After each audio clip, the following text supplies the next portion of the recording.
Hey there. Welcome to the Pine Island Experience podcast. I'm Joanna Anderson with my husband, Trygve. Each of our episodes will be conversations with fellow Pine Islanders. The goal of our podcast is to share with you our experiences, what we have found to be fun, and what makes the Pine Island experience so unique.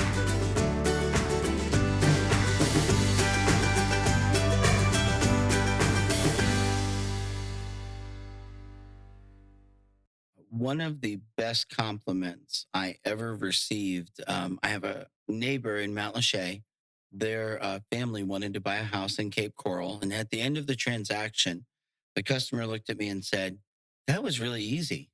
I'm like, well, I'm glad you think so, because it wasn't.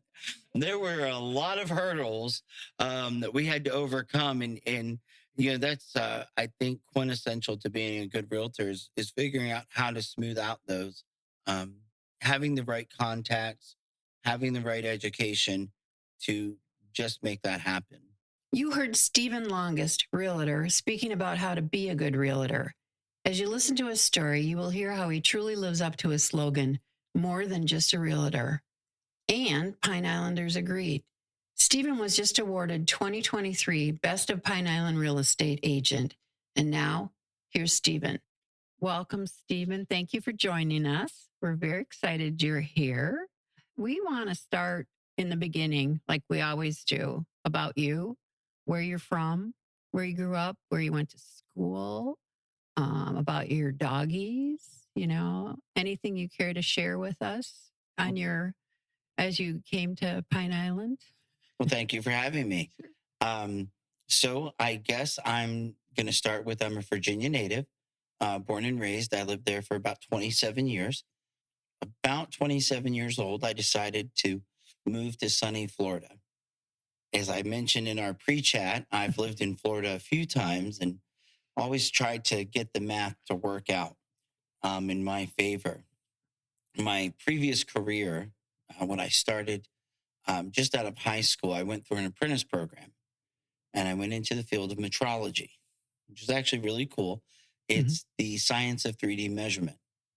And I got to work in shipyards, nuclear power. I worked in steel mills and all over the world. So I've done quite a bit of traveling.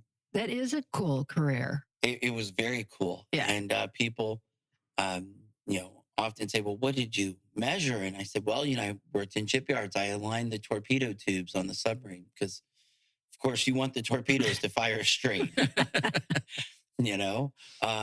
In steel mills, we aligned rollers. In nuclear power, we replaced reactor heads and all sorts of, just very cool experiences that I'll treasure for life. Mm-hmm. And eventually I made my way into a job in Cape Coral. And that job was in fiberglass tooling. I inspected the fiberglass molds and fiberglass parts for this company. Worked there for several months and things didn't quite go as planned. I found myself out of a job. And as I sat in my little place in Matlacha, I was analyzing life and I was saying to myself, what do I do from here? I have over 15 years experience in metrology and I've been everywhere. I've done everything. But that position left me as kind of the bad guy. Mm-hmm. I would go in and tell people what they built wrong or what they needed to fix. You can imagine I didn't have a lot of friends at work. No. So I decided that with my customer service skill set and my experience in metrology, that I should try to sell metrology equipment. And I started looking around and I found a job in Dallas, Texas, selling precision lasers. So I moved out to Dallas. I was a regional sales manager. I covered 5 states out there. And I was there for about 2 years before I got wind that our Southeast manager might be leaving. And in hopes of getting into his position, I moved back to Matlacha. Absolutely ideal. I found a place within a few days, I called a friend and found a place to live and got moved all back here. The company put me into a position selling machine tooling. So I did that for a couple of months. I thought, okay, well, next they're certainly going to move me into the regional manager position. And they called me December 2nd of 2018. I'll never forget it. The president called me. He said, "Stephen, you're our guy." I'm like, this guy doesn't even like me. And now I'm his guy. What is this call about? He said, "You're going to get us back into aerospace." And this one big company that he wanted to get us back into. And I said, okay, I'll go out to South Carolina and to one of their facilities. And he said, no, no, no. We want you to be the regional sales manager in Seattle. At that point, I had to inform him that I lived on an island in Florida. I said, I don't know if you understand this, but I live on an island in Florida. Yeah, I love it here. It's beautiful, and Seattle is the exact opposite. Mm-hmm.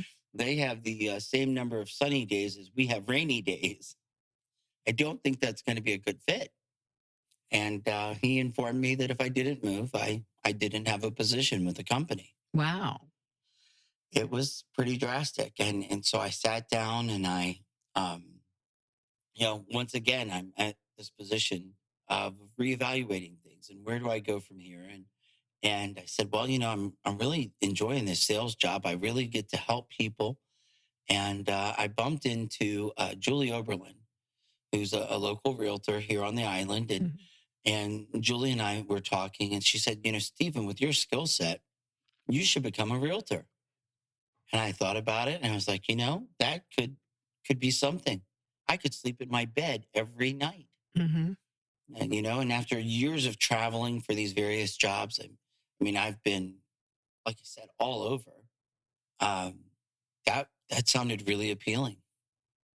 So I worked really hard to get my real estate license. I actually did all the training online while I picked up a job at the local Blue Dog. Worked as a server. Really? So Okay. that I could, have some income. Got my real estate license within about a month. Here we are. You picked a great restaurant to work in. Oh, absolutely. Yeah. Great. The owners focus so much on local, Yeah. just taking care of the community, serving local food. It's a great place to work. It's a great place to eat. Mm-hmm. It really is. So now, how did you trip across the apprenticeship? Because in the professions I've ever heard about, just to be honest with you, that one doesn't pop to mind. And I think about the high school counselors were giving you tests back in the day and kind of coaching you to careers. But, there was teachers or healthcare professionals, those kinds of things. So, or, maybe somebody wasn't maybe as good at science and math and maybe they put them into the trades or something like director. But that's a very unique and interesting area, but I don't know. It's one that just rolls off people's stuff. Like as a kid sitting in 8th, 9th grade saying, wonder how it's like to be in metrology. So how did that come about that you even found it? So I did kind of encapsulate everything quickly there. My father worked as a welder at Newport News Shipyard for over 24 years. I had a very good childhood. He was the sole provider, and he worked hard. And as I got older, my parents just were in no position to pay for a college education. And my dad suggested this field to me. And I thought to myself, oh, dad works at the shipyard. I'll never work at the shipyard. And he suggested it to me based on my math skills and on the fact that he knew I'm somewhat hands-on, but that the field also would offer me some desk time. It was a good balance of math, working out in the field, and sitting behind a desk looking and analyzing. Sounds like an engineering job. It really does. It's a borderline engineer Yes. job, yes. And so dad suggested that I go to the apprentice school and apply for this position. And it was interesting when I applied for it. You actually had to do a rotation through other trades. So I had to learn to be a pipe fitter. I spent some time learning to be a ship fitter, which are just the guys that mark off the plates and align the cuts so that they can put the units together. And then I spent time as a inside and outside machinist. So I was fortunate enough to get to work on the George Bush carrier when it was pretty much a life raft. It was just a flat bed in the bottom of a dry dock. And I began working on it and aligning pumps. We aligned the shafts, things like that. So that helps you with looking at homes, doesn't it? I mean, do you find yourself looking at how well they're engineered? You know, even before I became a realtor, my friends were always asking me to go with them. Hey, Stephen, I'm going to be getting a new apartment or a new house. Will you come look at it with me? You're very analytical. You always see things that yeah, Hmm. and I do. I walk through houses and I notice things. The fact that my dad, after 24 years at the shipyard, became a general contractor also plays into that. Hmm. Yeah, I've learned to look at a lot of different things and notice the hairline crack across the ceiling Hmm. that other people might not see. Well, we like remodeling a lot. We moved quite a few times, and for each other. And then we noted we like laying tile. We did it throughout one house. Well, you'd go to people's homes, and you're immediately looking at the baseboards. And I know it sounds so silly, but I'm looking at how is that aligned. I mean, it was constant because you were focused on repairing a home, and you would look at other people. You wouldn't tell. I mean, but you couldn't help it. Your eyes just drew you. Certainly, the law of attraction. Yeah. They say in real estate, the best time to get a referral from your customer is when they're shopping for a house or selling their house, because that's what they're focused on. And they're more likely to be in tune Hmm. with people who are doing the same. Hmm. And I think that goes, whenever you're remodeling your house, you're more likely to look at that in Hmm. someone else's house because that's where your brain wave Yeah, is. exactly. So you mentioned you've been to Florida 4 times. How did you discover Southwest Florida and specifically Pine Island? Well, specifically, I took a job in Cape Coral doing fiberglass tooling in 2012. And I was living in Cape Coral and just a standard little place, living my everyday life. And one Saturday, I guess I was out exploring and I always took Pine Island Road to get to work. And I said, well, I wonder what happens when I drive past work. So I continued on driving and lo and behold, there's an entire world out here that I had never known about. I remember that Saturday. I was like, I want to live here. And granted, it took some time to figure out how to make that happen, Mhm. but I'm glad to say I did. And that happened to you immediately when you crossed over? Oh yeah, it was just Yeah. so cool. Yeah. I love the vibe. I love the people. It's very reminiscent. I grew up in a very small town in Virginia called Urbana, Virginia. The population was all of about 800.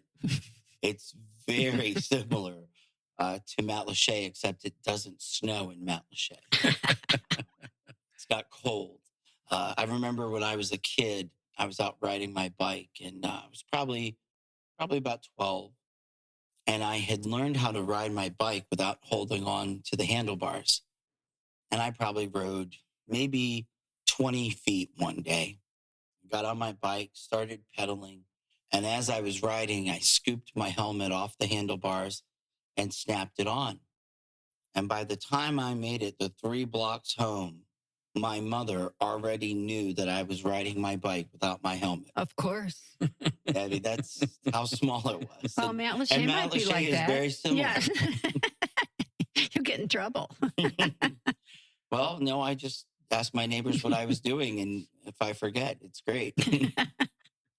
And then how long have you been in Matlacha now? So I originally moved to Matlacha in 2015, at the end of 2015. And then I landed that job in Dallas. So I moved Okay. away for 2 years. and then I moved back. So I've been here consistently for, I guess, 6 years in August. So then it was really the assessment of skills and meeting somebody else that launched you over into realty in terms of you were done with travel, it sounds like. I had to travel a lot. I said I didn't mind the travel. I didn't like being gone because a lot of people didn't want to be on airplanes. They didn't want to be in hotels. They didn't want to be going into different companies all the time.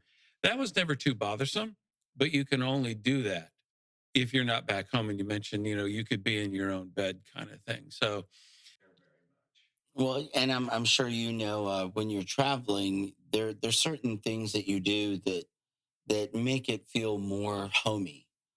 For me, I always stayed Holiday Inn Expresses and religiously, and it was always because they were consistently decorated. If you can't be at home, it helps to have Mhm. somewhere that looks the same all the time.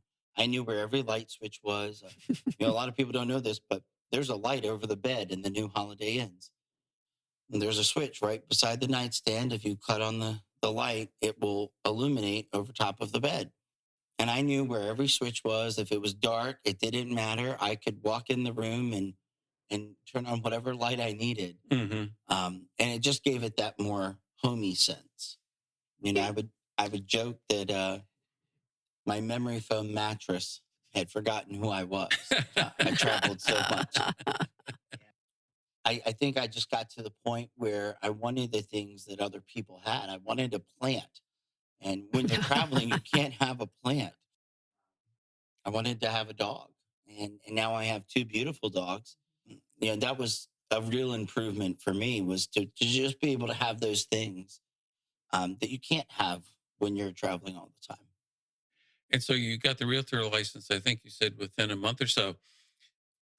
But sometimes something sounds really good on the outside and you put in the work and you get into it and maybe it wasn't what you thought it cracked up to be. So as you moved in then to being a realtor, kind of what was that progression and how'd you was it confirming the decision or because of a learning curve and I hear a lot of people say, "Oh, I'm going to get my real estate license," and it's a very glamorous career from the outside. From the inside, it can be very treacherous. So I originally got my license in January of 2019, and I went out to sell real estate. I signed up with a real estate brokerage that offered me a generous split of my commission, thinking that that was the way to go.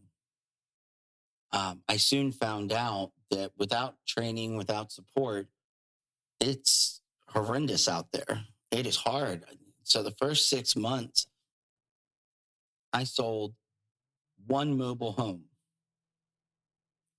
that came from a Zillow lead, actually. Mhm. The lead itself cost me more than I made in commission, probably about twice as much as what I made in commission. So it was definitely not a winning proposition at that point. And in June of that year, the company I worked for actually called me back and said, "Stephen, we found a position for you." They wanted me to be their regional manager. So I went back for a short duration of about just under a year. It was about 11 months. And went back and was selling lasers, still living here.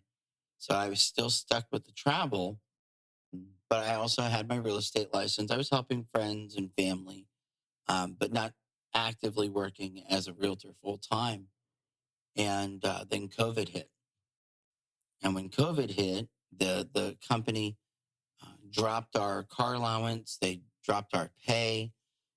In about 4 months, I had lost about $10,000 in income. And so I sat down and said, well, this isn't practical. I need to maybe take some of this furlough time and get back into real estate and doing that more actively. And I did. And I started becoming successful at it.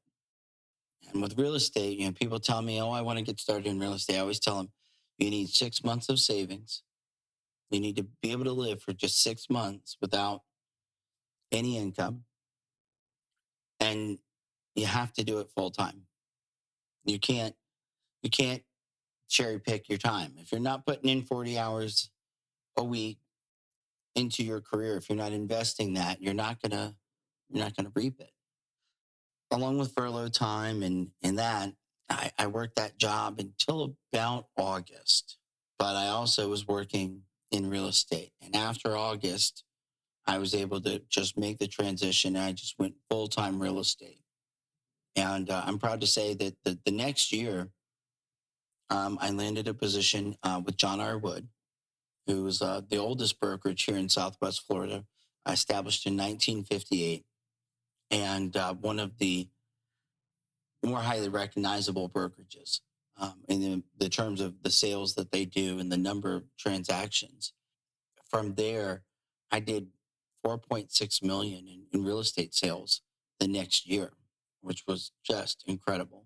I have to say that was very brave of you to stick with being making that decision. You're going to do it, and you're going to make it happen. When you say furlough, who had you on a furlough, or was that just your own furlough? So that was the laser company. They did put you on a furlough. Yeah. So I Okay. had gone back and I was the regional manager, Mhm. and I was traveling, and then COVID hit, and there was no travel. There was no, Okay. you couldn't fly anywhere. So they had us grounded basically. And after about 2 months of being grounded, they decided that we would just need to be furloughed. Wow. And that was not cool. Scary times, I Scary would times. say. Yeah. You Yeah. have to figure out how to pay the bills at that point. And then during COVID, and then of course Ian, it's very hard to sell houses, isn't it? Well, and Ian is its whole new chapter, so to say.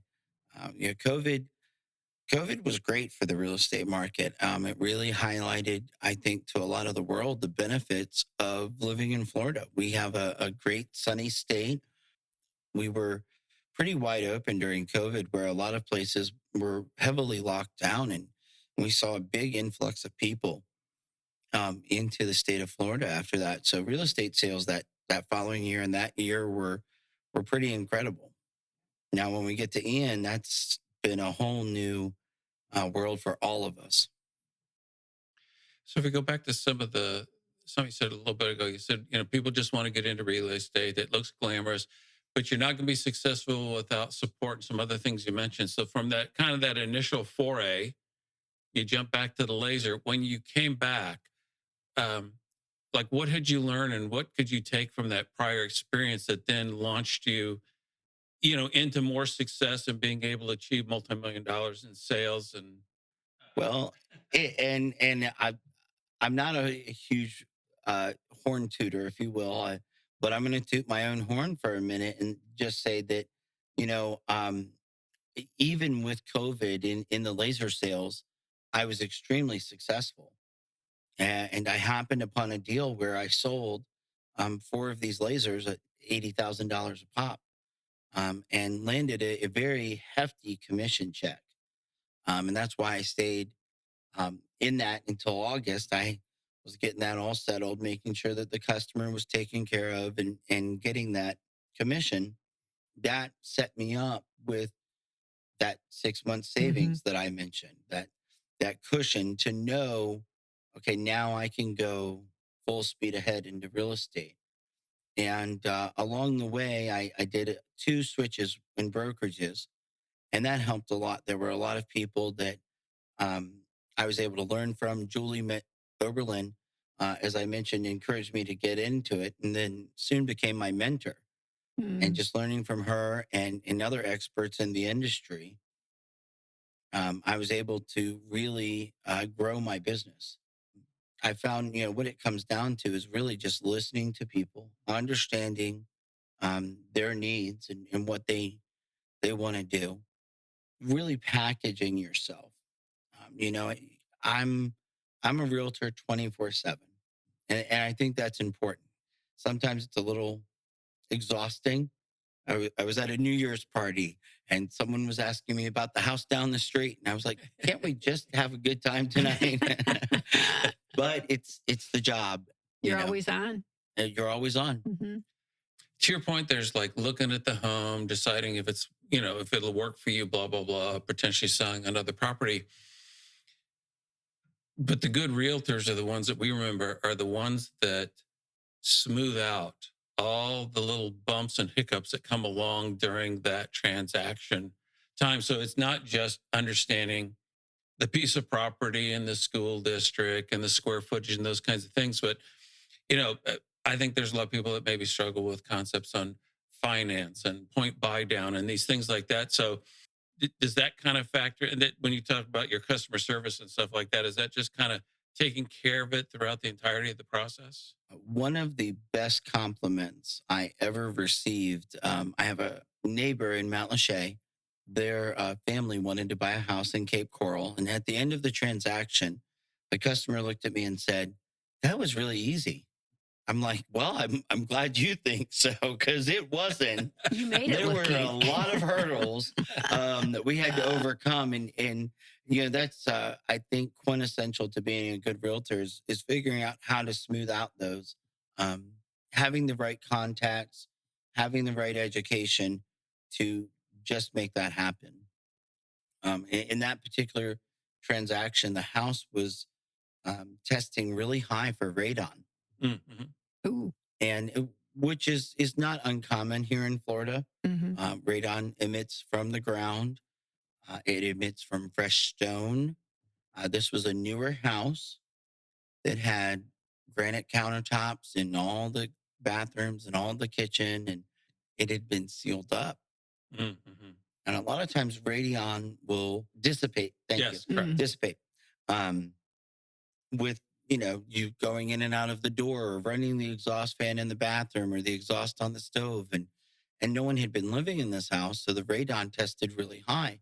So aside from learning a lot about radon with this transaction, I also learned something helpful for my customers. If they want to test for radon, I encourage them to do so.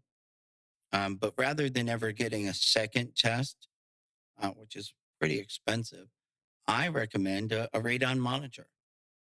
They're just like smoke detectors. You install it in your house, and now you have a lifetime reading of of the radon level in your house. That's smart. Yeah, it's interesting. We lived in Pennsylvania for a period of time, and that's very common out there, being in the foothills. And invariably, then you're putting some kind of a ducting system, like in the basement, that just vents it outside the house. But to your point, the closed up homes invariably tested high. And of course, when you're first hearing radon and this gas, and you get a little bit upset, and they're like, no, no, no. And they said, think about this. You're going in and out of the garage. You're going in and out of the door. The air is moving in the house, and it just sits there stagnant. And then it's naturally occurring, out of stones, like you mentioned. It builds up. But these are things if you've never experienced before. Now, like if somebody says radon, we're like, okay, whatever. It was That you just nothing. need a venting system, or you need it's a home that's been closed up. Well, and see, I think that was for me at first a challenge, because when they said radon, I said, "Well, I worked in nuclear power for 4 years.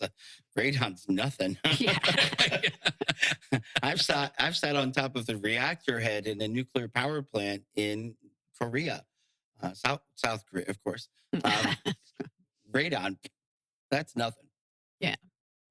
Well, you can tell you have a very upbeat, optimistic personality, and that must have had calming effects on the people that you've helped. Because you're not saying we're all gonna die. You're like, we can fix this. They can tell that you're just very easygoing and a very happy person. That's got to help. It absolutely does, and it's one of the key things that I look for in the vendors that I suggest. I always encourage my customers to get a home inspection, and having a home inspector that's not an alarmist is crucial. A lot of older homes here in Southwest Florida, and if you have the wrong inspector, they might scare the bejesus out of a buyer, because they're from up north. Maybe they don't understand the different things here in Southwest Florida, and they give them a big report with all these red marks on it, and they go running from a house. But you get a home inspector that will explain these things and say, "Hey, listen, there are no GFCI outlets in the kitchen, but that's because this house was built in the 70s. You know, it's easy enough to add. We had that very, very same situation. I don't think the guy was bad, but he wasn't good. So this is before we got the final report, but he was like, let me take you around for some highlights. And I think the home was built in the late 60s, very early 70s. And immediately he goes for GFCI in the kitchen and the bathroom. And he's going on and on. And he said, do you know what GFCI is? I said, no, I know what GFCI is. And he's blah, blah, blah, blah, blah, blah, blah, blah. And to your point, possibly justifying the fee. I don't know what the motivation was or something like that. So he says, any questions before we go on to the next thing? And I said, well, you're familiar with code, aren't you? He says, yes. And I said, well, were homes built in this era grandfathered in, or has this homeowner failed to bring and he was forced to upgrade? He says, oh, no, you're grandfathered in. You're not forced to put it in. Well, it's big. To your point, it's much different to say it's a good idea to have GFCI in areas where there's water. And here's why it's a good safety feature versus, the world's going to collapse. Well, there's the alarmist that you were talking about too. You don't want an alarmist. Exactly. Or a home inspector. And you have to understand that over time, the codes have improved. Mhm. So older homes are going to have been built to a different standard. Look at even humans and seatbelts. How many people didn't wear seatbelts when they were kids? They didn't touch them. My mom and dad told me that, all these stories about when they were kids and hanging out the window. And now, we keep kids in seatbelts and in car seats and there are all sorts of improved safety measures. Not because you're going to die if you don't wear a seatbelt per se, but you're going to be a lot safer in today's methods. And the same goes for a GFCI. Do you have to have it in a kitchen? No. Is it a good idea? Yes.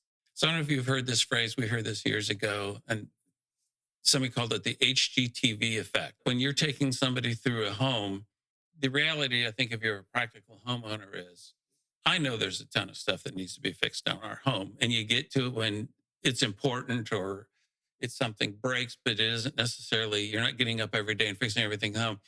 Do you have to kind of coach people through that when they come into home, they're expecting like everything's been done to the nines and that there are no defects or flaws, because it puts in kind of into your inspector story there's the reality that no home is perfect. There's an entire page in my buyer's packet dedicated to let's look at what's important. And too many people can get carried away with that HGTV effect. And I've called it that before. What color is the paint? Do they like the furniture? I've had people say, oh, I really don't like the furniture in that house. It's okay. Well, the furniture doesn't come with it. Now, I'm not selling furniture. I'm selling houses. Let's look at, the location. We can't change the location. Let's look at the expensive items. Does it have impact windows and doors? Or would you need to get those? Does it have any type of storm protection? Have they recently replaced any of the major appliances or the AC or the hot water heater? These are the things that you have to look at, because paint is cheap. Mm-hmm. A leaking hot water heater is not. And I can live with some ugly carpet, but without AC in July in Florida, I don't know if I would survive very well.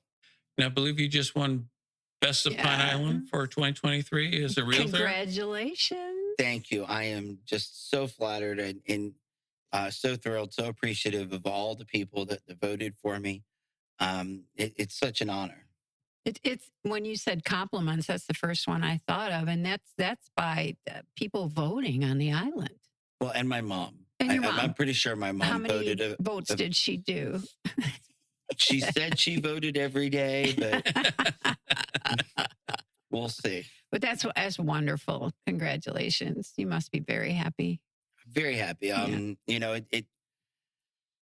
There are lots of little victories, and that one is a huge victory. But I also try to celebrate Right. the little victories as well. Were you surprised, or did you have an inkling, or? I was surprised. There are a lot of great realtors here on the island, and I'm not necessarily the most well known, obviously, but obviously well known enough. Mm-hmm. Is that a profession that somewhat weeds itself out over time? To your point, the people are kind of half-hearted, part-time, because you would think that as somebody goes through probably the most significant financial transaction that we make in our lives, whether you're paying cash or getting a mortgage, but I mean, a home where you live, right? Cars can be traded; they're not cheap. Clothing's thrown away or given away, and new ones are purchased or something like that. But does it kind of fall by the wayside? So it's nice that you say there's a lot of good ones, and we know some other ones, and we would agree with you. But do do people fall by the wayside because they're not making their numbers and aren't getting enough listings, or how does that part work? So we talked about my dog Davy. Just before I got Davy, I took a 1 week course called Ninja Selling. It was very informative, and I I love that it focused on a people approach, which is how I try to run my business. And I think if you run your business like a people approach, you'll never run out of business. Um, they say, and this is coming from the training, they say that we all know, based on the averages and the numbers, we all know four people that are going to buy or sell a house this year. Okay. So four people, four people, I know four people. That's 12 people right there. That's potentially 24 real estate transactions, whether you're working the buyer or seller side. That's a lot of home sales right there. And you go around and do that. The math works out. So they tell you in this training, it's crucial to be on top of people and talk with people and communicate with people and you know just being of value and service to my customers. I think is quintessential. They say that I think somewhere around 98% of realtors don't follow up with their sellers or with their buyers, which is an astounding number. Wow, I'm surprised at that number. And maybe I'm exaggerating, but for what it is, whether 98% or 92%, or even Yeah, if it's 56%, the fact that it's more than five, I think is just astounding. yeah. I want to not only help people find the right house, but I want to help them, enjoy that house. Hmm. I sold a gentleman a house early in last year in 23. About 2 months later, he had a leak in the house, and he called me, and I just happened to be in the neighborhood. I was out at an open house previewing some houses for some other customers, and I said, "Oh, let me swing over there." And I swang over, and he was asking me if I knew a good plumber, and I went over and I found out that he didn't need a plumber; he needed a AC tech. His drain line on his AC had backed up and was leaking into the house. It was actually leaking out of the closet and under the floor. And so when he stepped on the floor, it was mushy and there was water coming up. And he was very appreciative because he would have had a plumber out, paid the plumber, and then the plumber would have told him what I told him. And just doing things like that for people and making sure that they're enjoying their investment, and Mhm. it goes a long way. Right. And I think people really appreciate it. And there's definitely a change in pace. It's always funny when I go from actively selling or buying a house, I'm generally talking with my customers 2 or 3 times a week. And then we sell it or they buy it. And then I go to maybe once a month, Hmm. and I've had customers say, "We kind of miss hearing from you." We're friends. Yeah. But I think it's important. And just to recenter back on your question, I think realtors who don't put their customers in that primary spot, that it's about the transaction and not the customer making the transaction, I think it can run you out of business. And they should think of referrals. Everybody asks who's your real estate. Everybody does. They want to know. And a gentleman with a bad air conditioning, he's of course going to recommend you to anyone who asks. I mean, it's common sense. Well, I hope so. Yeah. So if somebody's thinking about either buying or selling, any generic tips? I'm sure there's always unique circumstances in any transaction or home or piece of property, but things that's, every year's a little bit different and so forth like that, but with the current climate and so forth like that, or just even in general, things that people need to be prepared for or thinking about? Well, I think as far as buying, I know a lot of people are a little nervous with the interest rates where they are. My advice to anybody looking to buy is do it, especially here in Southwest Florida. Year over year, time over time, home values grow here in Southwest Florida. And I always tell people the only difference between a good investment and a bad investment in real estate is time. If you have time, you can turn a bad investment into a good investment. You just have to wait for the market to shift. I had a customer that bought a house last year, and it was quite funny. He called me and he said, "Stephen, I'm so nervous. I love this house, and I'm scared that I'm going to overpay for this house because I love it. And I know you're not supposed to love it. It's supposed to, it's money. It's investment." And I said, "Well, yes. If you're buying a second home, if you're buying an investment property, yes, you're not supposed to love it. But do you really want to buy a house to live in that you hate?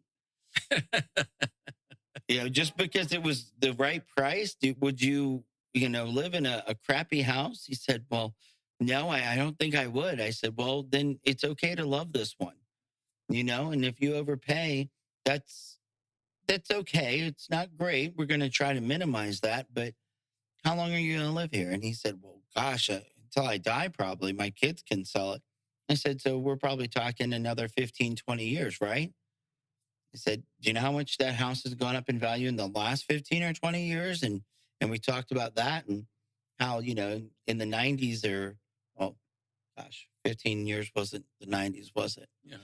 Oh, Getting old sucks, I tell you. Everything was back in the 90s. Yeah. But we looked at it and, 15 years ago, the value was much, much less. mhm. And he was able to see that, that's going to grow. And we ended up getting him the house. And he sent me a message about 2 weeks later. And he's like, "Stephen, I just love this house. I'm so glad we got this house." You made him very happy. See, I think you should love the house you want to buy personally, or know that you're going to improve it. Yeah. And you have to. I mean, if it's where you're going to live, there's no sense in buying something that you're not going to like. yeah, you're there. Your how house is your often? abode, your palace. Yeah. Enjoy it. Yeah. Yeah, you can love something and still negotiate well. If somebody's looking for your help or assistance, how best do they get a hold of you, find you, get in contact with you, etc.? Well, I always give out my cell phone number. If you go in the Blue Dog, you can get one of the ink pens from one of the servers. They usually have my pens, Oh, that's a good thing. and my phone number is on it. That's always the best. But if you can't get me on my phone, I'm probably dead. Or they can always go through the website for John R. Woods is good. You pop up in there. Oh, the website is great for John R. Wood. I'm also on Facebook. So as a realtor, you have to make yourself very easy to contact. It's always the running joke with my friends. For a while, I had a friend that was in IT and just very locked down with all their information, and I'm the opposite. I'm my information's everywhere. I had someone tell me that they lost my phone number, and I said, "Well, why didn't you Google me?" If you type my name in Google, my phone number pops right up. It's everywhere. Yeah, Googling works. Yes. Yeah. On a more crude joke, I told someone I go in bathrooms and write, call for a good house, you know? That's great advice. Yeah. Now, what about people on Pine Island though? I know people they're wanting to sell their homes, they're wanting to buy another home somewhere, after they don't want to go through. We've heard a number of people say they don't want to go through this again. What do you tell them now? What would your advice be? The market out here has softened because of the storm and the damage, and it's been a whole new world. Um, what I tell a lot of people is just move forward with realistic expectations. Okay, if you go forward with wanting to get a higher price tag than where the market value is setting, your house is going to sit. You're not going to be able to sell it. If you have a realistic expectation, a good analysis of the market, I think you'll be able to sell it. That's good advice. I've heard before. Actually, when my brokerage bought out Pine Island Realty, John Arwood bought out Pine Island Realty. There was a gentleman sitting next to me at the restaurant one night, and he said, "Oh, these realtors are just going to drive the price up." And I kind of chuckled and I said, "I don't know if you've ever looked at the for sale by owner section of Zillow, but normally realtors are I have to talk those folks down. My job is not to dictate the price or drive up the price. If anything, I want to drive the price down for my buyers, maybe up a little for my sellers. But my job is to listen to the market. My job is to analyze what similar houses are selling for and let you know what that's doing. Now, if I market it well and we can get multiple buyers and drive the price up a little through a bidding war because of demand, that's what we want to do. But I think it's quintessential for people to understand that I don't just pull numbers out of the sky, or try to inflate the prices. I try to give people what the market is telling me.